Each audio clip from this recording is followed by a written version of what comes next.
Okay.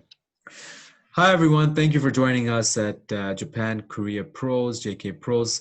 My name is Asim Hussein. I'm Canadian of Indian descent. I'm joined with Xiaochen and Su. He's an American of Chinese descent. And this video, we want to discuss how it is like being a minority in Japan and Korea in a general setting with strangers, typically in a hotel or restaurant or in a shopping mall. And how, again, how is it like being a minority in a more comfort type, a more comfortable type setting with people that we may be familiar with, like a party? Where we know some of the people who are attending, but not everybody. And how are those who don't know us but may have heard about us, how they react when we actually meet us in person, and what sort of questions they might ask to us, and their general just impression about us. And finally, our conclusions on this topic. So Sue, could you please begin with the first question? How do you feel when you go to a restaurant in Japan or a hotel in Japan? How do you feel with the way the servers or the retail staff treat you? And could you contrast that with your experiences in Korea? Yeah, sure, certainly. Thank you very much, Asim. As Asim sort of implied, I sort of looked apart in Japan as well as in Korea. So just by the looks of it, people don't really know that I am foreign, right? People assume that I'm Japanese when I'm in Japan, and people assume that I'm Korean when I'm in Korea. In Japan, this works for me really well because I speak the language as a Japanese person would. So in most cases, when I say go to restaurants or convenience stores or any retail outlets, when I open my mouth, people just know that I'm Japanese, and I roll with that. I don't really correct them and say I'm foreign. I just have them treat me as a local person, and that's about it. They wouldn't do anything differently for me as they would do to a normal Japanese person. But of course, in Korea, this doesn't work really well because I don't speak Korean to a native level. I can speak a little bit of Korean, survival level, but definitely not something where I can fool the other person in believing that I am Korean. So because I looked apart, the first reaction is one of surprise, right? They treated me assuming that I am Korean, but when I open my mouth, clearly I'm not, and they are surprised I'm not. And but they tend, in my experience, they tend to be very careful. Now that they know that I don't speak the language, they tend to slow down quite a bit in trying to get their idea across. Use more sign language, point at things in order to get me to understand. So I am really grateful that they are very careful in trying their best in getting me up to speed on what I want in order to have the transaction go smoothly. So yeah, Mhm. that's my experience. Cool. Sim, what about on your side? What's your experience with being a foreigner As is in quite Japan and obvious from Korea? my face, I'm not East Asian, so I don't get this sort of pre-assumptions or prejudice, positive prejudice in most cases that comes with that. So in Japan, and I'll discuss both separately, my experience in Japan from the beginning when my Japanese is not that great, to by the end when my Japanese is almost the same level as the locals. So in Japan, when I was not that great, generally for stores and for restaurants and hotels, my Japanese was still pretty good. So when I first came in, they try to serve me in English, especially for the higher end hotels. For the just general restaurants where they don't have English speakers, they just try to speak slower in Japanese to help serve me, which is quite helpful. And I would be able to answer my way through, and they'd respond positively to that. They know that my Japanese is not that great, but they just give me kind of sort of encouraging type words like, "Oh, your Japanese is pretty good. It's not good, but it can get the job done in this sort of basic circumstances." And then if there's any sort of trouble, then I just have to do, international sign language. I don't mean the official one. I don't know the official one, but I just mean like pointing to what it is that I want on the menu or asking them a particular shirt that I might be interested in buying. So it's quite basic. And that's my experience in Japan when I first came. By the end of the 5 or 6 years, my Japanese became really good. Then the experience changed significantly. I was treated like a Japanese, but in a positive sense of that word. So what I mean is that for Japanese, they just treated another Japanese as or Sue, who's Japanese is also very good. They just treat him as a total Japanese, and he'd go to the restaurant, be served, and then that'd be the end of his day.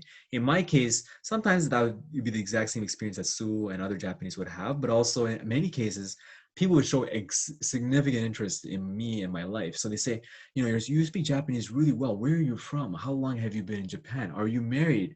to a Japanese woman? The answer is no. I'm actually married to a Korean woman.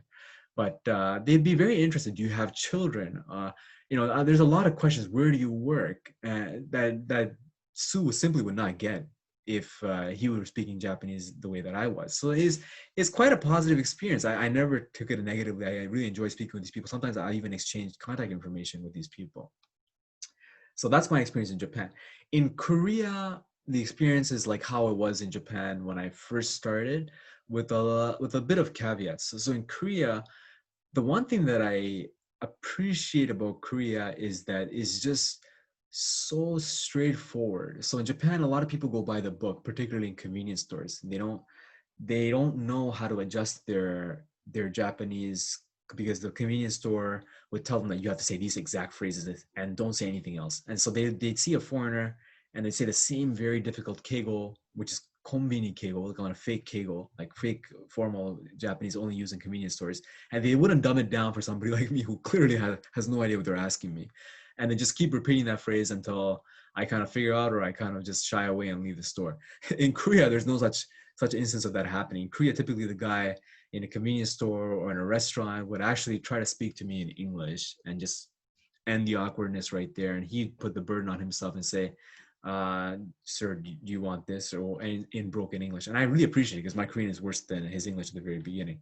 But now in Korea, after almost a year and a half, now I'm starting to do things myself. And then they're really appreciative of the fact that I speak Korean to them. And in my case, they would ask, they would not go too deep into my life, but they just treat me almost like another Korean. They just say, okay, what do you want? How many things what are you interested in getting? Koreans, I think in my limited experience so far, are more straight to the point. So they just ask me like a Korean. And in some cases, they might ask me, oh, how long have you been in Korea? Or what are you doing in Korea? There's one convenience store individual who always has conversations with me on my way back from work, and so some Koreans do show a lot of interest in your life, even when your Korean is just at the basic conversational or a little bit better than the typical foreigner, which is the level that I'm at right now. Now, Sue, we discussed how it is just with strangers. I want to ask you your experiences at a party. Let's say you go to a party, people have a general idea of who you are. They might not have met you yet, but they know that you're friends with their friends, and so you have mutual acquaintances. What's your experience there as a Chinese American at these Japanese parties or Great, Korean thank you very parties? much. Yeah, all right, thank you very much. Well, clearly the situation is different. As I mentioned earlier, in a restaurant or convenience store, I basically roll with the fact that people think I'm local, and that's the end of that. In a party, clearly that's not the case. People know that I'm foreign, and I also introduce myself as foreign, right? So that would be the start of the conversation. If I'm meeting the person for the very first time, I think some of the same introductory questions are always asked. As Asim sort of mentioned earlier on, they would probably be a little bit interested in my background as to why I speak the language and why I'm here in this country. Right? They would ask what I'm doing here, how long have I been here, how did I learn the language, if I'm dating a Japanese or Korean person, and how do I like the country, what I don't like about the country, how is it different from where I come from and a lot of the other places that I lived in. So these are some of the typical questions that I always get when I meet complete strangers who are trying to get to know me on a deeper level. Of course, by say the third or fourth or the fifth time that I meet the same person, the questions will change quite significantly. They wouldn't be asking me these basic questions anymore. I think more the questions will be around the cultural differences surrounding a particular circumstance. Say I look at a piece of news that the person was also looking at in the past. Then we would have a discussion over how do we interpret the news differently in different countries. In my context, it would be interpreted in this particular way, and in his context or her context, it would be seen in a completely different way. So that sort of a cultural exchange will become more normal in terms of conversation by the fifth or sixth times that I meet the same person. I think that's quite true for both Korea and Japan. So, Asim, how about you? What happens when you meet a local person in a party in Japan or Korea? In Japan and in Korea to a lesser extent, but in Japan, I felt like just the center of attention. And I took advantage of that, to be honest. By taking advantage, I mean, I just took the pedal to the metal and just use that to make as many friends as I could in that short period of time that I would be there, maybe a couple of hours or so on. And people would be very interested in speaking to me. Some people will be a little bit annoyed, particularly other foreigners, which I look back and I regret some of my behavior because they would not be able to follow up with the conversation. So to those my former friends or friends that still currently my friends, I'm sorry about that. I just wanted to speak a lot of Japanese and kind of show off my Japanese skills. So that's my mea culpa right there. Japanese people would be very interested. They, whether men or women, they some of them would try to speak to me in English, but then with the point where my Japanese is so good, particularly near the end of my stay in Japan, around 5 or 6 years, at that point, people were just throwing the towel and they just speak to me in Japanese, and we'd relate to each other in Japanese. About various Japanese subjects, everything related from just general things that men are interested in, women, also beyond romance, they discuss politics, the economy. I worked at an asset manager and a hedge fund, so they have a lot of questions about personal investments that I want to give them direct advice. I don't want to get sued, but I just give them just general my views on the economy or the markets. And that was my experience in Japan. So it was a very, very positive experience. I don't think I've had a negative experience being a foreigner who speaks Japanese very well, because at some point people just, they're really impressed, and it's difficult. It took years. It took 5, 6 years for me to get to my level, and even now I'm still learning Japanese every day. I just continue to speak it with my wife at home here in Korea. She can't speak English, so that's our mutual language. In Korea, the experience is it's like how it was in Japan in the beginning. When except in Korea, I started with nothing. In Japan, I could speak conversational Japanese when I immigrated. In Korea, I couldn't even speak conversational Korean last year, and now I can start to speak conversational Korean. So last year, it was just if I went to a party, people were very kind to me and they speak to me in English. A lot of Koreans have studied abroad, certainly more Koreans study abroad than Japanese study abroad these days, and for I think more than a decade or more than 2 decades possibly. And Koreans are more interested in American culture in particular. I'm not American, but I might as well pretend to me I'm Canadian. I always tell them I'm Canadian, and they just assume that okay, it's the same culture. It's not, but it's very similar, and that's true. So that was helpful for me. But the problem with parties in Korea when you don't speak Korean, and it's all the same case in Japan, but I never felt that way in Japan because I always spoke at least to a conversational level, or by the end of it very well. Nobody will slow down the party for you, and this is a fact of life, and this I think foreigners in Japan and Korea have a really tough time getting used to, and a lot of them just end up in the foreigner bubble in Japan and Korea because they don't want to deal with this problem.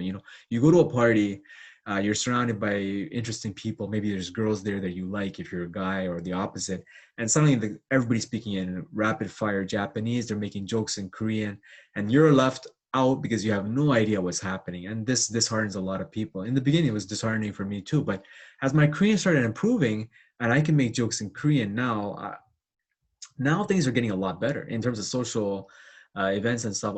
Of course, I have friends who really help me along, and they kind of help me join the conversation. But now I'm able to follow to some extent the basic flow of the conversation and where the jokes are going, and make my own jokes. And now suddenly, people are a lot nicer to me, and people really enjoy my presence, and I enjoy the party totally. I don't think this should be just my concluding thoughts on this topic. I don't think people should be turned off by the fact that people generally don't speak English to a very high level in Japan and Korea in terms of making a life here beyond work. I think people should put in the effort to learn the language of the country that they're in, which I certainly am putting in the effort now in Korea and I did in Japan, so that we can fit in more into their societies. And racism, again, we're only speaking from our own experiences. I've never felt completely, or certainly not open, outright racism to me, either being a person of Indian descent or being a Muslim in Japan or Korea. So far, they may have had questions about my religion or about my background, but nothing where I felt that it was with malintent, so to speak. So that's my thoughts. I think people should just come here and learn the languages and interact as much as they can with locals and try to get out of that foreigner bubble. It's good to have foreign friends. I have many foreign friends in Japan. I have many foreign friends in Korea, but it's always good to put that extra step and integrate into the society in which you decide to move. Sue, any concluding thoughts on your side? Yeah, I think I agree with Sim that there is no overt racism in that a lot of people who are interested in talking to foreigners are simply curious about where you come from and what's your background. And if they're asking you a lot of questions, that's clearly because they're very interested in your background. I'm not saying that everybody in the country is. A lot of people are simply not very interested in foreigners, and those people probably wouldn't talk to you anyways. So the people who end up talking to you are probably quite interested in what is it like outside the country, and you are basically their gateway to understanding those particular countries that they're interested about.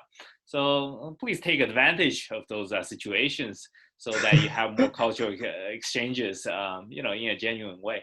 Yeah, Yeah. that's my Just concluding thoughts. just don't be like me and dominate the entire party, and then have all the foreigners hate you afterwards. In Korea, I'll tell you, I'm much better behaved, and it's partly because I can't speak Korean very well. But anyway, that's our video for today, and I hope you join us for future videos. We'll tackle various other topics related to both work and play in Japan and Korea. Have a good evening.